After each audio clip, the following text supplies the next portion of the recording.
2, 3. Hello and welcome back to the Mixing Music Podcast. I'm your host, Dee Kei, and with me today, as always, I'm thinking of the name right now. His name is Daddy Longleg Lu. Damn, if I only had long legs. No, wait, hold on. We did the same one as last time. I said Long Leg Lu. You said Long Leg Lu. But now this time you're a spider. We already said luxury. Did we say... Can I be Ludovica Lu? Ludovica Lu. So, two names. Yeah. Your nickname is just an Italian nickname. Yeah. I could be Italian for the day. All right. I don't know what that means to be, but I could try to find out. All right. I think the best way that we should do this is if you're listening to the podcast and if you have good nickname ideas and Ask you want to Ruben. shout them out in hopes that we use them, and we'll shout you out if you give me a good nickname for Lou, then go to the Discord. There's a link in our bio for the description of the podcast as well as for the episode, as well as on our Instagram page at Mixing Music Podcast, which we do not post content on, but at least has a link to our Discord, or go to mixingmusicpodcast.com and you'll find an invite to our Discord there. Join the Discord, and in the podcast channel or in the general chat channel, give us a shout out and think of some nicknames for Lou. I'd really appreciate the help as I spend zero time thinking about them. So a great way to get a free shout out here on the show. Thank you so much for listening. We love y'all, and we're so grateful that you take the time every day, today at least, to listen to the podcast. We have grown and grown and grown since we started. This last week, without any sort of pressure or reaching out, Vintage King has shouted us out on their email list. On the Vintage King email list is one of the best podcasts to listen to. Yeah. So amazing. And we've been on a couple other shows as well. So we're really, really, really grateful for anybody that's listening. And honestly speaking, we appreciate and love everybody that has also left a 5-star review on the page. On the Apple Podcast. If you listen on Apple Podcasts, if you leave a 5-star review, that really helps us a lot. And also, Lou is playing some sort of a video right now on his phone and leaving it on the desk for me to watch. And it is really confusing me and slowing me down. And I have no idea what is going on. What is that? So that's Wilhelm Scream. The song I mentioned in the last episode where I was like, whoop, whoop, whoop, whoop, whoop. I finally found it. A week later, it's James Blake. A week later, in the middle of my intro. Scream. Dang. All right. Sorry, it's been a week. I'm sure people feel like that once in a while. You want to remember something, and then a week later, when it's no longer relevant, Welcome to Mixing Music Podcast, where both the hosts are extremely ADHD.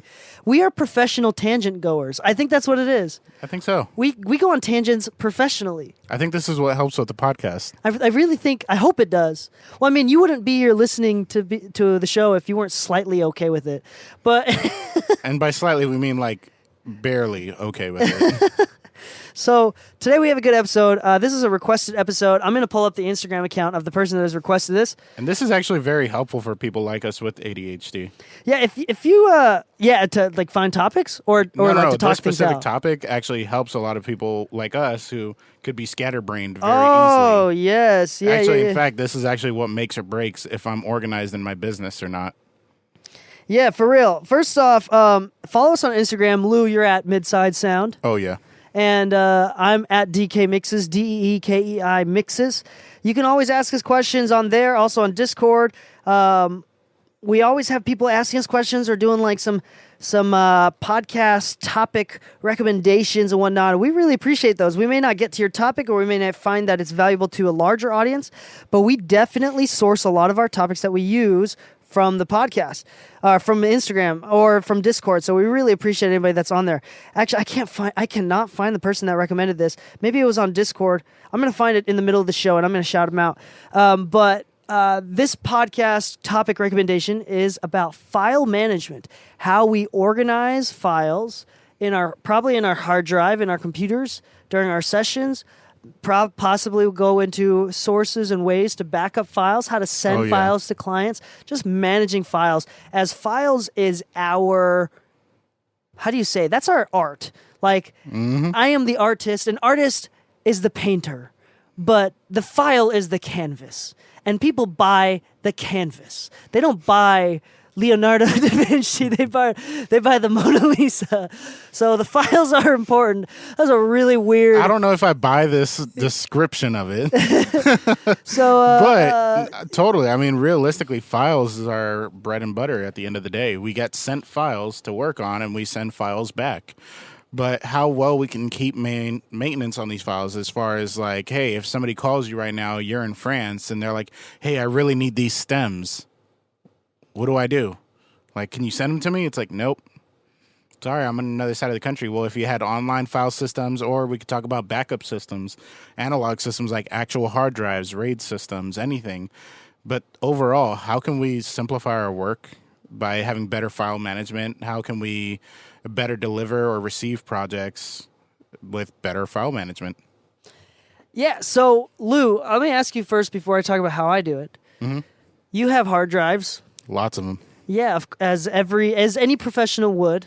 Let's first talk about the importance of knowing lifespans of hard drives. So there is the regular hard drive, which is a disk, and I think it's like 5,400 RPMs, the regular one. Yep. And if it doesn't say anything on the box or on the case, then it's probably the regular slow hard drive. Yep, it's usually 5,400 RPM, what you buy at like Target or something. It's the cheap ones. Yeah. It's the 3 terabyte for $100 at Costco as well. 5 terabytes. 5 terabytes for $100 at Costco.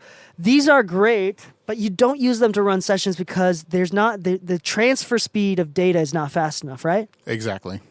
Now, you can store things to it, but it's also going to take a while for you to store it.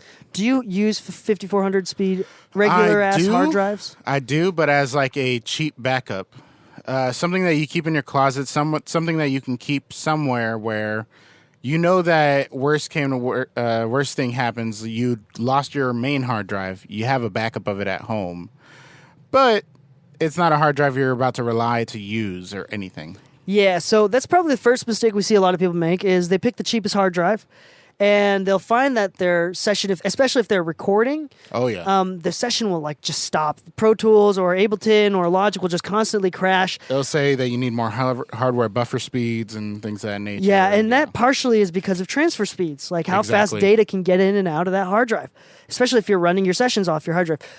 The second type is the more popular of the cheaper is the 7200 speed. If you're buying a 7200 disk hard drive, it will say it on the box or somewhere in the description. If there's nothing said on the description, it is a 5400 speed RPM. It specifically has to say 7200, and it's the fastest of the disk speed. So it's the literal speed of the spinning disk, and that the transfer speed is much faster. Yep.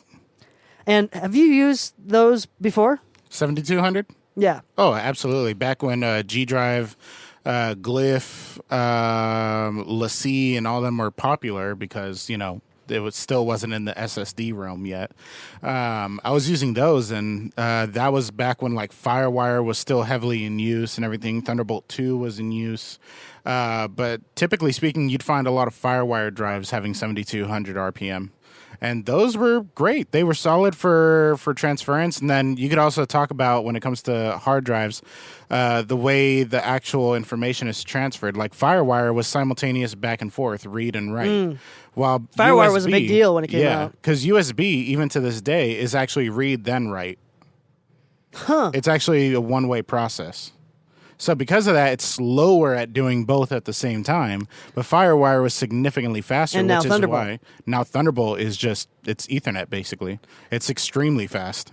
That's wild. So there is a reason why the Thunderbolt hard drives are more expensive. We'll get into that a little bit later. Oh yeah. And then the last type, which is the type that we personally use, and most higher level professionals will use. It's not the most expensive type, but there are ways to work around it as far as price.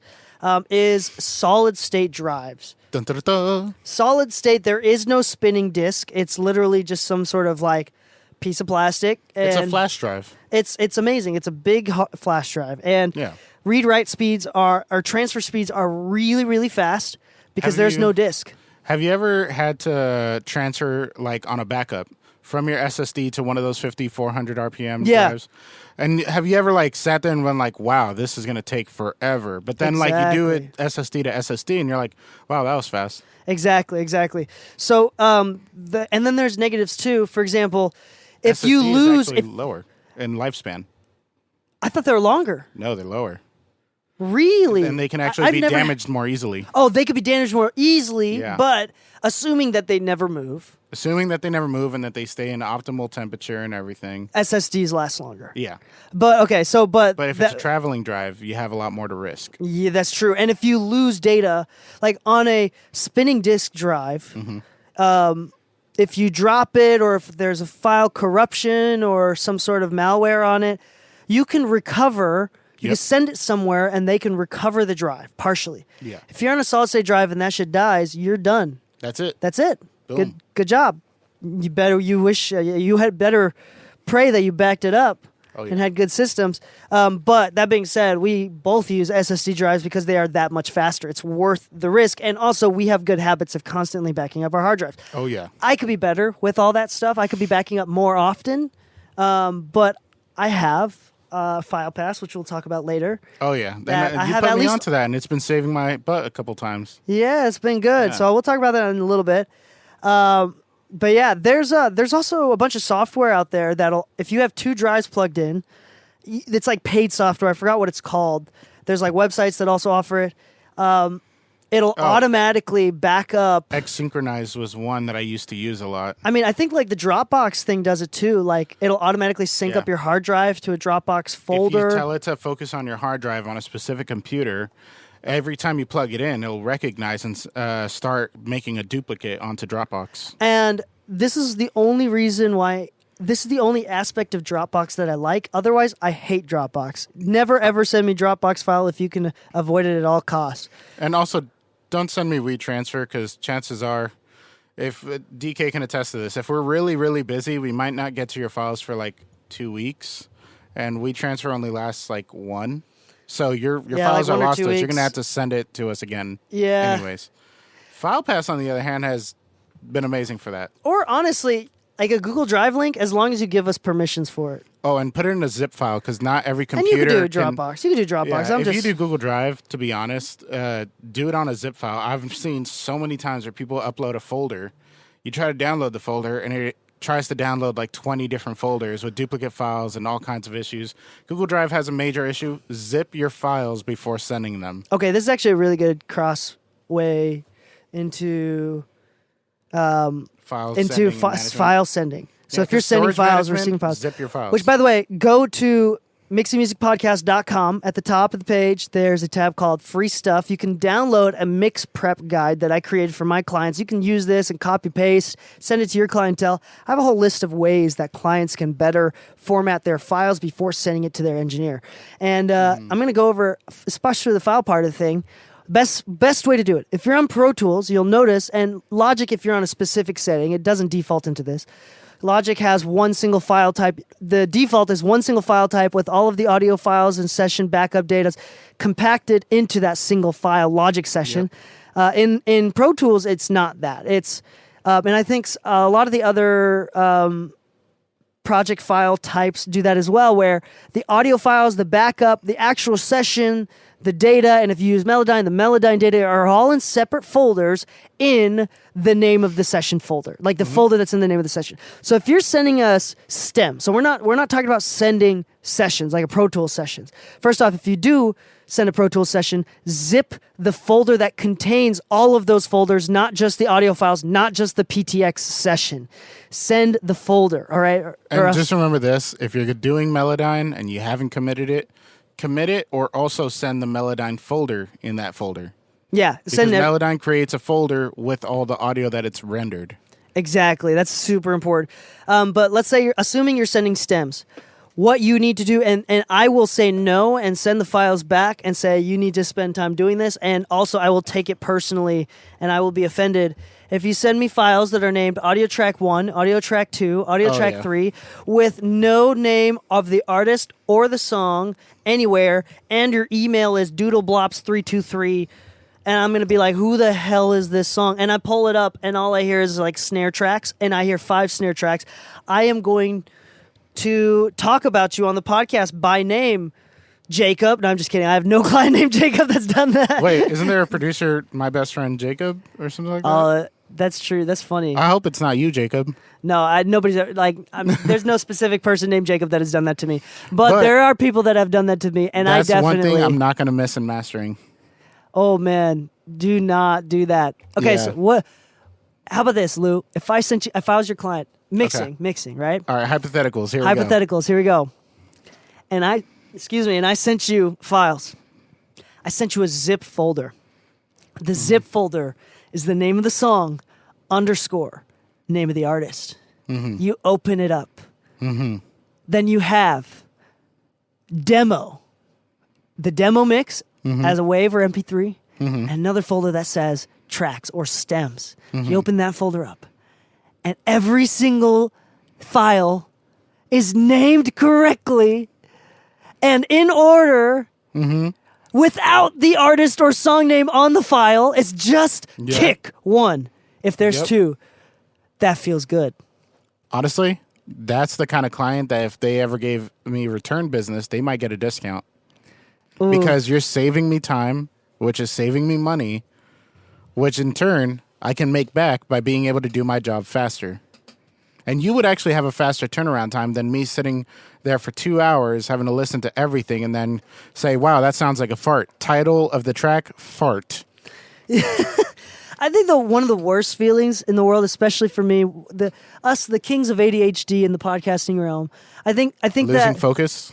I think that like when you finally sit down and you're focused or ready to work, you're really excited, you pull it up, and either the WeTransfer is expired or everything's been named wrong or the way that it's been bounced is incorrect, and you end up not being able to work on anything that day. That sucks, and that kind of like ruins the rest of your focus. Yeah. So what I've been doing is I batch a group of mixes per day, and I'll say, cool, I've got all these clients, I've got these deadlines.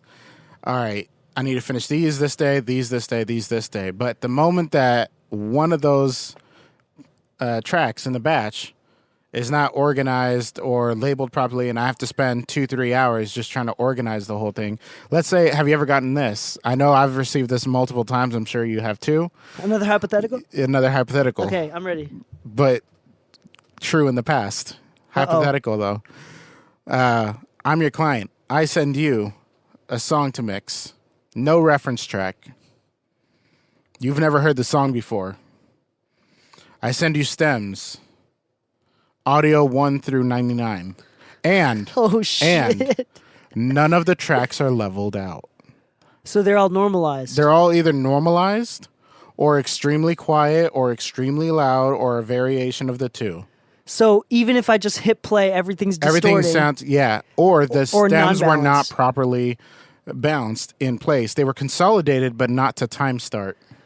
Oh, not to time start. I've received that in the past. Gosh. How would you feel in that moment? I will be like Homer. My hands will be like Homer to Bart Simpson's neck, and I will strangle you. If I know you in person, I'm friendly with you. I will not let you dishonor me like that. I will take that personally. The sad part is I always try to give people the benefit of the doubt, which is, okay, they don't know their DAW as well as maybe they should have.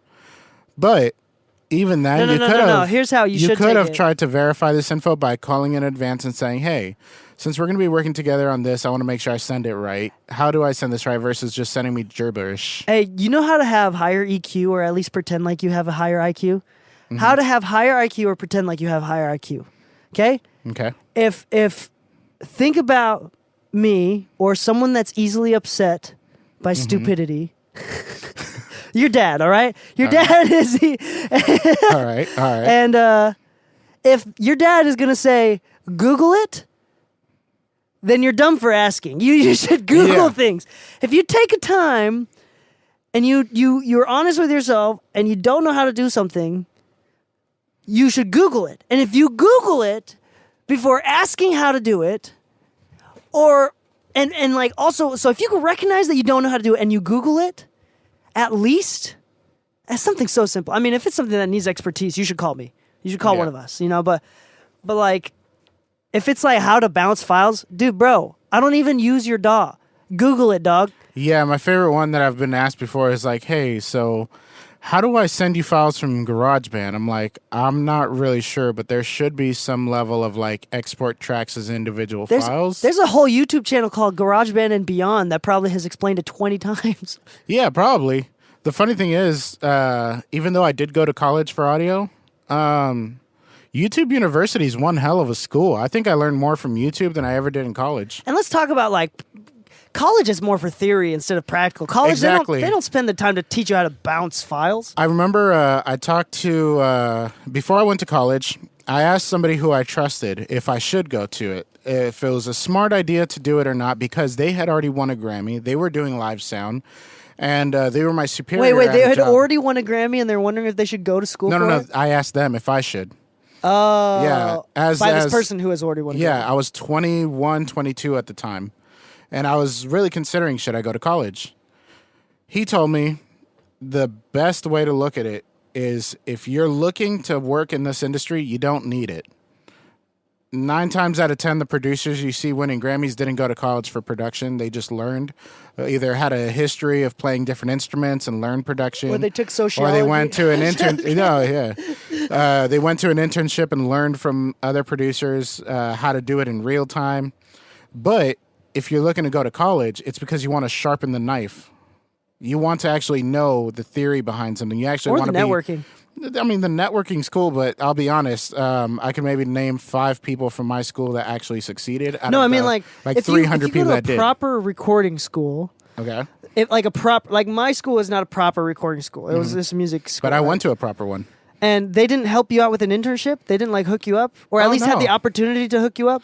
No, to be honest, the school I went to, I won't name them by name just because everybody knows who they are. Yeah, it's they have campuses around the world. Around the world. And they really did not help you hook you up with an internship. No, in fact, they lost my hours. Oof. Yeah, so I won't name them by names or anything, but there was a lot of shady stuff going on.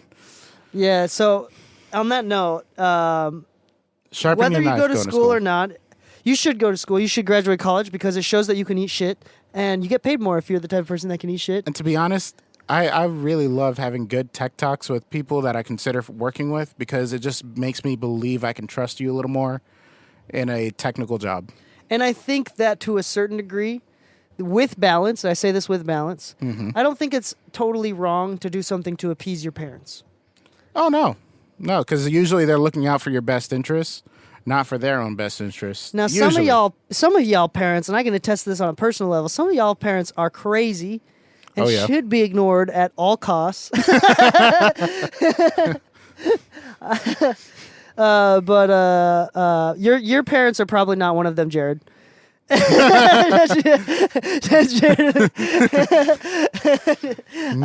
it's kind of wild though. Like one of the things that going back to the subject, one of the things that we did go over in college was literally file management because they even say like, hey, look, we're going to teach you how to record on tape. We're going to teach you how to record on ADAT. And we're going to teach you all the errors that existed in each format. But now that we don't have to deal with ADAT or tape, we don't have to have a climate-controlled room for tape to not fucking destroy itself in. We don't have to have our ADAT tapes away from magnets, which don't keep your hard drives next to magnets, people. Terrible idea. But it's not as sensitive as an ADAT tape. Wait, my computer stand is just a large magnet. I'm just kidding. Honestly, I'd say that's hilarious.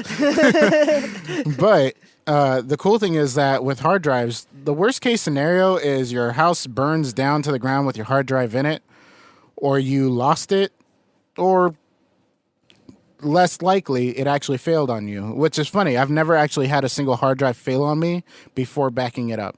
And even then, I've only had one hard drive fail on me in 10 years. But the day it did fail on it, I had files from like, and I think it's okay to say this because it's not like I'm saying anything specifically, but I had files from Keyshia Cole, Ari Lennox, and G-Eazy on it.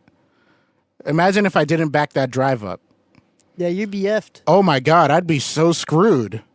But the day that thing died, here going back to the disc thing, I managed to not only have a backup already, so I was able to keep working, But my friend who's a computer tech was able to restore the files because it was a spinning disk 7200 RPM Glyph drive. And Glyph themselves actually has a lifetime warranty, but I didn't have time to ship it out. So I found the nearest computer tech that I knew, my good friend. He goes, I think, Music Man Engineering is his tag on Instagram. But he was able to recover all my files for me. So, wow. Literally it was one of those safety net things, like the drive that I was relying on for the longest. How often do you buy a new drive? Every 6 months. Okay. Main reason is this. Me too. I have way too many files to be risking. So also the speed of the hard drive alters based on the size of the hard drive. Exactly. The higher the size, the read write and transfer speeds are much slower. So Yep. I get 500 gigabyte Yep. SSDs every 6 months. Yeah. And I fill that sucker up. Yeah, and then I so- totally sploosh it, completely carbon copy that shit back Yep. onto my regular Costco hard drive that I don't use for anything else. Mm-hmm. And I either reuse it again or I get a new one. Usually I get a new one. So if you guys know anybody that I can reach out to for extreme online storage sizes, and by extreme, I mean like I think about 50 terabytes worth of sessions, like on different drives. Especially tracking, dog. Yeah, Wild. I have about 10 5-terabyte drives that are all almost completely full. And I'm kind of tired of buying hard drives. So one of the other file management systems that I'm considering is cloud storage. The only thing that scares me about it is the fact that you have to pay monthly for it. And when you stop paying for it, your files are gone. That is scary. I think that's scarier than your house burning down, because let's say that you forget. No, there's some websites that'll like probably do some other ways of backing it up. No, I'm sure, but Like if I never want to think about it and I just put it on like a credit card and I didn't, and you cancel it or something, and forget about it it, accidentally auto cancels because I got a new card and I didn't know. and then I did not think about that. And now you're scaring me. scares me. Let's not talk about this. This is scaring me. No, we should talk about it in the This is like sense a of like thriller. cloud storage is an option. Dude, Like this is like a thriller movie. I'm this like, is Thriller. no, not like that. No, Not I know what you mean. Thriller. I mean, let's be honest. Michael Jackson also made movies out of every freaking music video. Yeah, he's so like, good. I showed you the music video where he's like this The Egyptian one? entertainer Yeah. one where he's like, ooh, ah, ooh, ah. They just like gave him a break just to moan. I love MJ. Dude, All he's right. such an entertainer. So on that note, okay, so real quickly, let me just read through my hard drive, how I do it. This is not the right way to do it. I do not have the insight on how everybody else does it, but this is how I do it. On my hard drive, which I replace, I have a bunch of main master files in all caps. Samples for like sample packs that I do, Dee Kei and Kaiko for my children's book files and recording sessions, because I wrote a children's book and I'm going to write more with my wife. Commercial, which is the commercial files. And then when I click on that, it goes into the different companies that I do, like label sessions and stuff. I have mixing files, so all of my mixing clients, then it goes into the client names. And inside each client name is the session files, the audio, the song names. I have tracking as well, tracking file, which again goes into all the tracking clients. Songwriting for songwriting clients, podcasts for the different podcasts, so it's just this one and one other. Which we'll announce and talk about on a different date. It's not ready yet. And then my personal DK file, which is like songs that I've done for myself if I ever get back to and finish it. I used to be an artist at one point, and I still sing, and I know some of y'all have heard my music. He's still an artist, just not releasing content. If you know DK well enough, you realize he's just like any other artist. He's weird. I love it. Thank you. I'm weird. Thank you. In a positive way. I think that was like the best compliment you've ever given me. Aw. DK is weird in a positive way. Thank you. I'll take that. I'll definitely take that. That's like my goal. Like truly. Like not being sarcastic. I want to be weird. I want to be able to be brave enough to break the norm. I'm just a little fairy. Okay, real story. You're a little fairy. Hold on, Gotcha. wait a second. Have I told you the story? I'm telling the story. Okay. In middle school, there was a girl that I liked, and she and her friend wanted to go trick-or-treating. She invited me. So 3 people, 2 girls and a dude. Me in middle school? Heck yeah. My hormones had already hit me. Yeah. I was trying to go trick-or-treating with 2 girls. And here's what they said. DK, we've already decided what we're going as. I was like, what are you doing? She's Peter Pan, and I'm Captain Hook. And I'm like, well, damn, I guess there's only one other option. And I went as Tinkerbell for Halloween that day. I'm dead serious. Hey, you know what? I think in your shoes, I would have done the same.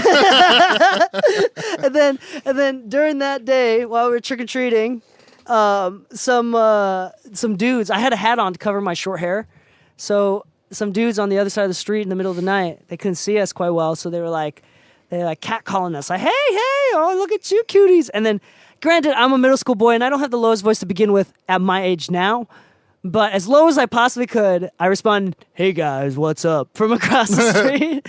They're like, oh. They ran off. I totally forgot the story. I was telling this story to my wife last week. We were cracking up together because I totally forgot about it until last week. I've done a lot of things in high school in the sake of dating. And I got to say, I'm not always the proudest of them, but I'm also very proud of the initiative I had that brought me to... Desperate or creative? Both. Desperately creative, creatively desperate. Oh, to be 14 again. Oh my God. To be confused in class as to why it won't go away. Oh my gosh, we're done. All right, on that note, can we have like an audience applause to that one? Yeah, like there you go. So on that note, Lou, how do you manage your files? It's a combination of three things. So I do everything on a Samsung T5 drive, and I have it auto backup to, unfortunately, Dropbox for now. And I say unfortunately for a reason. It's just that I don't like how clunky the user interface is. If there's a better one, y'all let me know, because I would love like a solid extreme size file storage. Hey, Lou, you know what you should do? Network thing. Huh. You should Google it. I should Google it, right? That's the thing. I've Googled a bunch of things, but it's hard to tell which ones are. No, you're right. Like, you want some reviews of someone that has experience. It's just like engineers in our industry. An artist is gonna then ask another artist, hey, do you know any mixers that you trust to like really mix a song? Yeah, it's not about what it sounds like. It's like what you trust. Yeah. No, that makes sense. I'm teasing you. So, outside of that, Samsung T5 for the hard drive storage for whenever I'm moving room to room, because what I like about it, and this is a big thing for me, I do work with local people all the time, but I also work with, some pretty regularly known names. With that said, they don't want their files leaked. So if I ever lose the hard drive, I want a password on it. So the T5 drive allows me to actually input a PIN on it. So anytime I connect it, if you don't have my password, it's just not going to open the files. It's not going to tell you what's in it. Unless I pay you how much? $600? Oh no, that's a little bit too low for me. But we can talk did about we it talk about off on the last show how I got bribed to leak some files this last month? But see, that was a requested bribe. We were joking and saying I should say take the money and then block. Yeah. It's like then leak files that aren't even of the song artist. Yeah, I'm gonna send him farting noises. But I'll do the T5 drive just for the security and how fast it is, and it's an SSD, so it's dumb fast. How fast? I've never dumb fast. Okay. No. But it's so fast that I've never had Pro Tools crash on me because of it. Then outside of that, the cloud storage. And lastly, anytime I'm done with a project, Dee Kei actually put me onto this even before the podcast. And I'm really glad that the podcast is sponsored by FilePass, because it actually alleviated 3 issues that I've had in the past. What are those 3 issues, Lou? File management for masters and bounces for mixing and mastering, payment from clients, and making sure there's a way for me to easily access completed projects if I'm ever asked to resend them in the future. Or revisions, too. Revisions, too, yeah. But that's kind of the crazy thing. Like, okay, so 4 things, really. And it keeps solving other issues. For instance, I won't say like what project specifically, but like I've been working with Darko lately, Bob Horn's friend. And mastering some tracks for him. You guys will hear some of the releases soon enough. But it's really nice to not have to charge up front and put a paywall in front of the download. They can't download the files until they pay. But let's say that the song's not done yet. Let's say they have some notes for you. They can leave timestamp notes or just general notes on the link. And it will email me every time they say, oh, can I get a little bit less of 2K around the chorus. Like, can you automate 2K down? It's like, all right, cool, no worries. Send them off a new one the next day, and voila, they're so happy with it they could just pay for it on the link. If you have clients that you need a deposit from, you can create a deposit amount and then a final payment amount, and they still can't download it until the final payment is made. It's a really easy way of sending files out and securing your payment before they can download it. I had my doubts about it at first. I think I had told you about them. I'm like, there's people out there that'll find a way. But that hasn't been an issue yet, and I'm really glad to say that it's alleviated a lot of the payment stress involved with sending files out to clients. And because of that, too, since there's a link for it, I can actually be anywhere, not have to worry if I have a laptop or access to my hard drive or something, or if I have an assistant at the studio to say, hey, I just got a call. Somebody's asking for these masters to the song. They seemingly lost them. Can you resend them to them? I could just go on my phone, log in, and actually just send a file out. Mm-hmm. I really like that. And you saved my ass on that one by bringing FilePass to me. So on that note, let's talk about our sponsors real quick. So I think while we're talking about this, go to mixingmusicpodcast.com and sponsors link. If you go directly to FilePass.com, we won't get credit for it. So please go to our link. We appreciate it. Mixingmusicpodcast.com. Go to our sponsors. Click on FilePass. And yeah, FilePass is absolutely amazing. Our number 2 sponsor, big shout out. Big shout out to our favorite, Isotope, who loves us, and we love them. I love them. Oh, my God. Ozone. Oh. Thank you so much for sponsoring the show, Isotope. Go to isotope.com/MM podcast to get 10% off your next order, or get the first month of their monthly subscription model free. First month free. If you guys do that, I highly suggest you check out a lot of their vocal plugins. What is it? Is it Spreader? I know there's the doubler, but they have one that's like a stereo imager. Yeah, the regular imager? Yeah. That thing is nice. I like it. Like, if you're just Thanks, using... Lou. No. Use their doubler, then use their imager after it, and you would be surprised as to what you can actually hear going on there. Yeah, absolutely. I think that's a really good idea. So yeah, thank you so much for shouting. Wait, we're shouting them out. Thank you so much for sponsoring the show, Isotope. We love you. We use you. I mean, I want a weird you way. still. We will use you all the time. Every time I think of Isotope, I think of that song, Suddenly. So on that note, please don't forget to leave a like, follow, 5-star review, whatever your platform allows, playlist this episode, whatever it is. We're really grateful for y'all listening to this episode. If you have any questions, join our Discord. Join the Discord, please. If you want to hire Lou for mastering, please do. You can hit Lou up at lou@inthemixstudios.com. If you want to hire me for mixing, you can hit me up at dkmixes@gmail.com. Now, if you wanted to spell our names... Or go names, to dkmixes.com. Go to dkmixes.com, request a quote. Yeah. Actually, I think we also have... No, maybe not. In the Mix Studios, you can also find us there. I think we have the services posted there. Oh, I need to update In general, I think we need to, which we'll get them updated. But for now, hit us up directly. In the future, you'll be able to book the studio, book mixing and mastering all from the same site. It'll be awesome. Yee! So happy mixing, my friends. Don't lose your files. Back everything up. Google your questions. Happy mixing, my friends, and stay saucy. 1, 2, 3.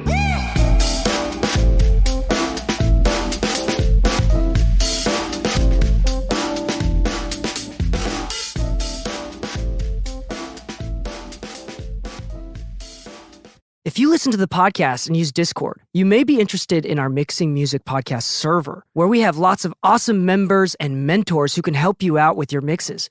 From mix feedback to business resources and assets to exclusive deals and content. Come find our private invitation link at mixingmusicpodcast.com.